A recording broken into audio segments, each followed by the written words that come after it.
When people hear the name Porsche, they think of speed, luxury, and the legendary 911. But behind the sleek design and racing glory lies a history filled with war, family betrayal, political controversy, and one of the greatest business comebacks in automotive history. This is the untold history of Porsche. It all begins with one man, Ferdinand Porsche. Born in 1875 in what is now the Czech Republic, Ferdinand had almost no formal engineering education. Yet from an early age, he showed extraordinary talent with machinery and electricity.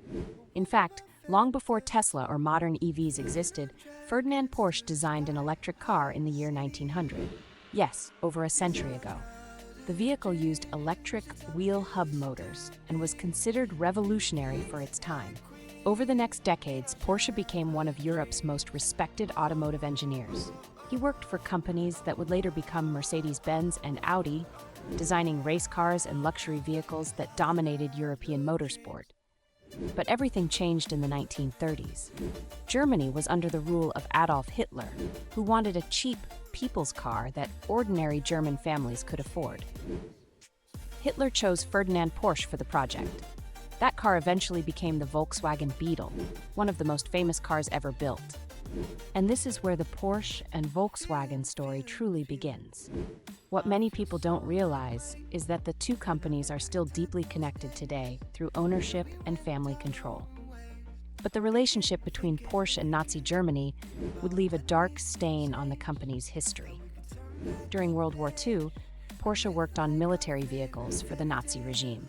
The company helped design tanks, military transport vehicles, and other war machinery. One of the most famous projects was connected to the Tiger tank program. Like many German industrial companies during the war, Porsche also benefited from forced labor.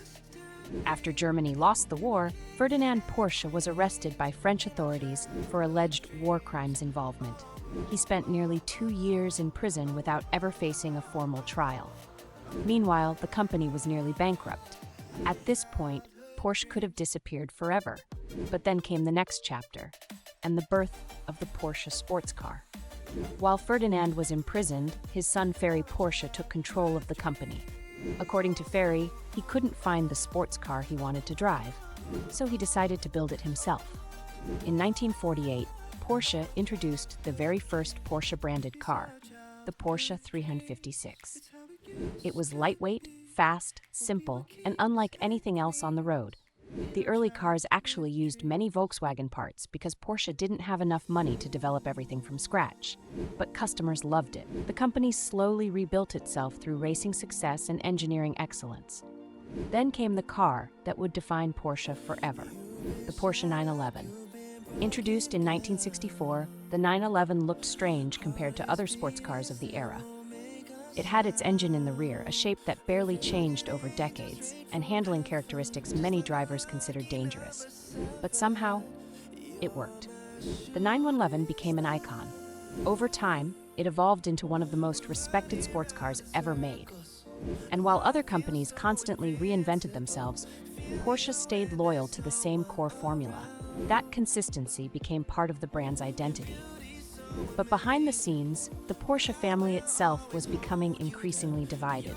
The company was controlled by two sides of the same bloodline, the Porsche family and the Piëch family. Over the years, rivalries and power struggles intensified. The most dramatic conflict involved Ferdinand Piëch, Ferdinand Porsche's grandson. Piëch became one of the most powerful and feared executives in automotive history.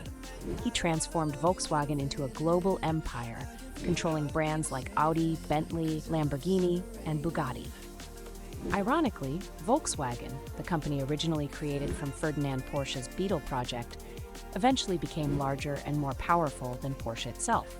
Then came one of the wildest financial stories in modern business history.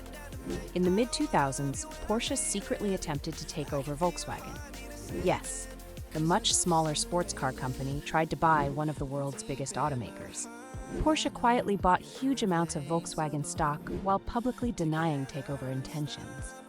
When hedge funds realized what was happening, panic erupted. For a brief moment in 2008, Volkswagen became the most valuable company on Earth by market capitalization. Some hedge funds lost billions of dollars almost overnight. But then the global financial crisis hit. Porsche had borrowed enormous amounts of money for the takeover attempt and suddenly found itself drowning in debt. In a shocking twist, the hunter became the hunted. Instead of Porsche buying Volkswagen, Volkswagen ended up taking control of Porsche. It was one of the greatest reversals in corporate history. Today, Porsche is more successful than ever. Cars like the Cayenne SUV and the Macan transformed the company financially. Ironically, many hardcore fans once hated the idea of Porsche building SUVs. But without them, Porsche might not exist today. The company now produces electric vehicles like the Taycan while still preserving the legendary 911. And despite all the controversy, the scandals, the wartime history, and the family power struggles, Porsche remains one of the most admired automotive brands in the world. Because Porsche was never just about cars. It was about survival, reinvention, engineering obsession, and the relentless pursuit of speed, no matter the cost. That is the untold history of Porsche. Like, share, comment what brand I should cover next, and subscribe for more untold stories.